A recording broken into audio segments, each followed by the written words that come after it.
Mr. Hansen's new record. Mr. Hansen's new record.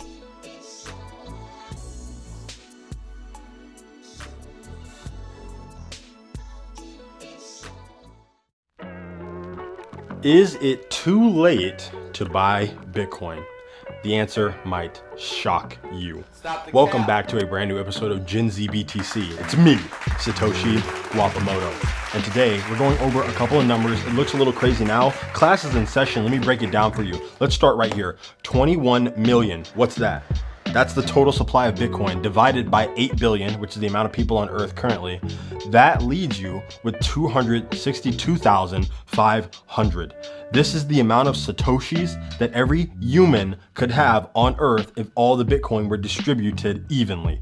All right. What's a Satoshi? Satoshis are the small pieces of a Bitcoin. When you see the price of Bitcoin, you don't want to think, oh man, I can't afford it. It's $100,000. No, you are paying for pieces of a Bitcoin. You're paying for Satoshis. Right now, $1 gets you about 1,100 Satoshis. Okay, stay with me now. 262,500 is the total amount that an individual could have throughout their entire lifetime if Bitcoin were distributed evenly, because they're not making any more. So this is all you get. You can't get any more than this. This is someone's life's work. This is the average total sum of everything that they could work for on a Bitcoin standard. You can currently afford the average person's life's work for about $250, okay? It ain't even $350. It's not even $350 yet. It's $250 to buy 262,500 Satoshis. That automatically gives you the average person's life income, right? Globally, no one can have more than this if it's distributed evenly. Here's the thing, it's not distributed evenly. There are some people who have 1 Bitcoin. There are some people who have 10 Bitcoin. There are some companies that have 10,000. There are some countries that have 200,000. So this is not actually an even distribution. Furthermore, 21 million coins, of that, about 4 million of them have been lost. What do I mean by lost? They had them on a hard drive somewhere. They had them on an old computer somewhere. They forgot about it somewhere. They're gone. You can't get them back because Bitcoin is unhackable. Therefore, those coins are unretrievable. You cannot get them anymore. They're gone. All right. So not only is this number incorrect, but this number is actually getting bigger. Okay. People are always going to continue to expand, even in this crazy world where I'm going to talk about this in another video, but even the declining birth rates, bro, don't worry. There's going to be plenty of people. We're going to keep seeing more and more people, right? There's people who aren't even born yet who will be buying Bitcoin. So all this stuff culminates into the fact that the average person for sure should probably have at least 262,500 Satoshis just in case Bitcoin catches on. And it looks like it's catching on. What about just the United States? All right. In just the United States, if every single person were to have a Bitcoin distributed to them evenly, they would have 6 million Satoshis, 0.06 Satoshis in the United States. That's the average, right? What's the average amount of wealth that someone will have over their entire lifetime in the United States? The average is about 2 million. You'll work for like 40, 50 years just to get about $2 million. The average person, that's what they're making throughout their lifetime. All right, that's what they're earning throughout their lifetime. That is completely insane.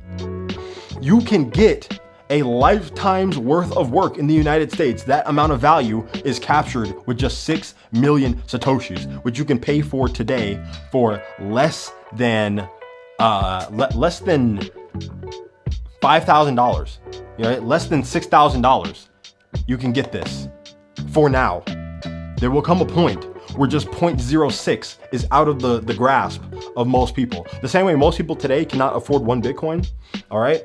Most people in the future, and by the future, I mean probably about 5 years from now. 5 years from now, most people will never be able to afford 0.06. So just let that sink in, and don't let this opportunity pass you by. Okay? What about if you wanted to be in the top 10% of all Bitcoin holders globally? Okay? How do you do that? All you need is about 0.1. That's 10%. All All right, 10% of a Bitcoin, 10 million Satoshis, puts you in the top 10% of all holders. Now you have to think about something. If the world is transitioning onto a Bitcoin standard, because we're seeing all the companies buy it, all the asset managers are buying, pension funds are buying it, states are buying it, countries are buying it, individuals are buying it, everyone's buying it. If we move into a Bitcoin standard, having 10 million Satoshis makes you a top 10%er. This currently costs about $8,000, right? Cost about $8,000, $9,000 to get 10 million Satoshis. If you have $9,000 today, are you in the top 10% of all earners globally? No, you are not. You're not a top 10%er. Not even close. All right. You're not in the top 10 of the United States. You're not top 10% globally. You're just not in the top 10% with $9,000. But with this amount, with 0.1 Bitcoin, you become a top 10%er. So you are changing your socioeconomic status, right? By holding a harder asset. The same way, 10 years ago, if you held 50,000 Bitcoins, it really didn't affect where you stood globally in terms of US dollar price, in terms of fiat, right? But if you had $50,000 back then, 50,000 Bitcoins back then, which again, it would have been very cheap. It would have cost about $50,000. Right? $50,000 back then to buy 50,000 Bitcoin.